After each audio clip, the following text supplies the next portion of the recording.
Hello, hello everyone, and welcome to Friday. It is so good to see you. I love spending time with you. I'm in my sacred space today reading out of The Tao of Abundance by Lawrence G. Bolt, 8 Ancient Principles for Abundant Living.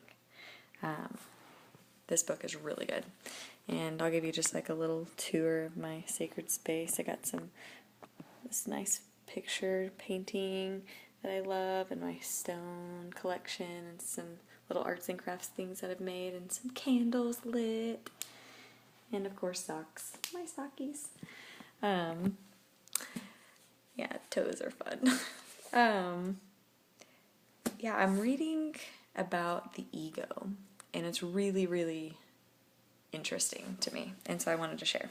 So I'm going to read a little excerpt, and then talk about it a little while, and then I'll let you go. Okay, here goes. I'll let you read along with me-ish. The structure of the ego relies on a concrete and limited sense of time and space. The action of the ego is comparison. I even underlined it here.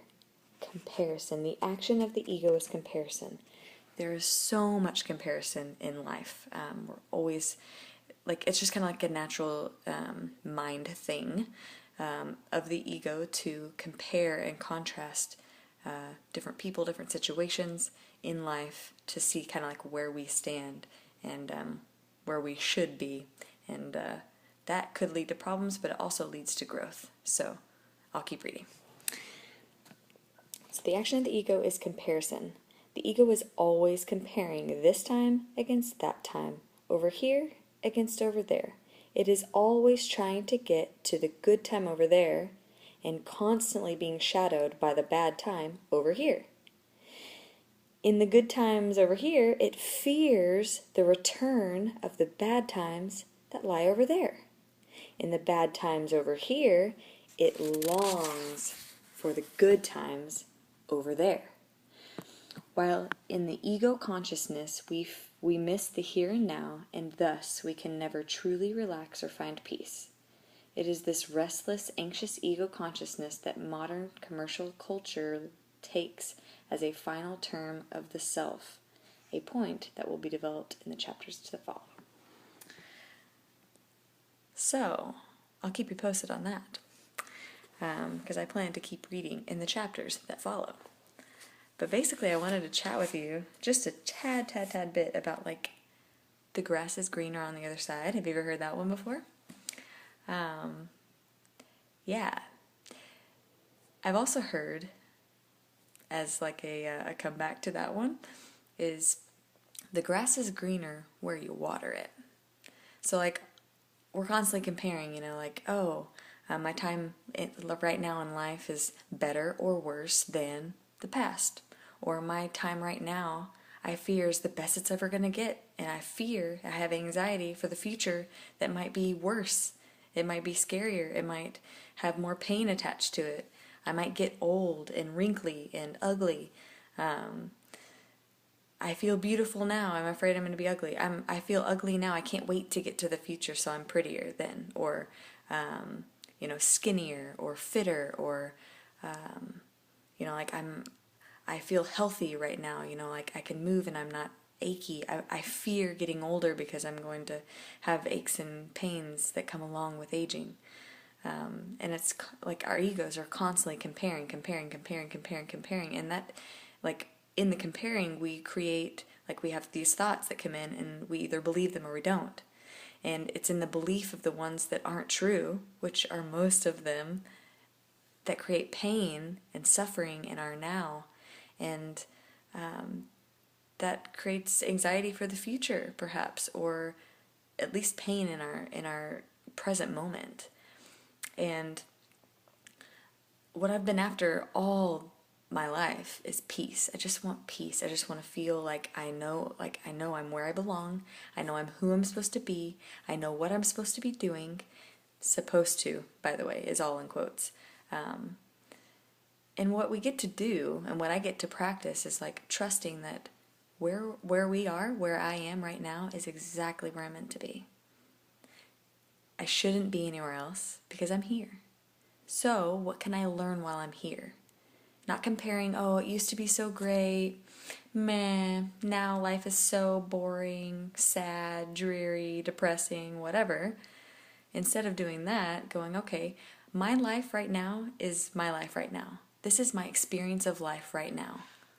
What lesson is in this life lesson? You know, like what life lesson is in this moment, in this present moment? What can I learn? What gifts am I not noticing in these moments? You know, what do I have now that I didn't used to have that I'm really grateful for? What trying times have I overcome to get to this point? You know, the quality of our life is the quality of our questions, quality of our thoughts, and the more quality questions that we ask, the more quality answers that we get. And the ego gets to tries tripping us up a lot of times in life, and we can either choose to allow it to, or become aware of whenever it's like trying to trick us and going, I see what you're doing there, you go. I see what you're doing. And let me become aware of this present moment. Where am I at? Breathe deeply. Okay, I'm here. What can I learn? What is here for me? And then fall in love with it, accept it, surrender to it. Surrender to God, surrender to what is, surrender to the reality of life. Because when we go against acceptance and we go against surrender, and we try to control and we try to take everything into our own hands and manipulate everything, it doesn't turn out in our favor in a peaceful way, in a gentle way. And so we get to choose gentleness, and we get to notice when the ego's trying to trip us up and to cause us pain and to like kill our peace in our heart, in our soul, in our mind, in our body. And so keeping in mind that the action of the ego is comparison. Okay, so maybe we can become aware of when we're comparing, and is it serving us? If it's serving us, then great, let's continue doing so. Let's continue to grow and expand and evolve. But if we're comparing and diminishing ourselves through the comparison, then maybe something to look at. I'm not saying it's right or wrong. I'm just saying become aware of our thoughts, become aware of what we're making things mean. We are meaning makers. That's what humans are. That's what the mind does. It creates meaning out of situations, circumstances, what we're going through right now.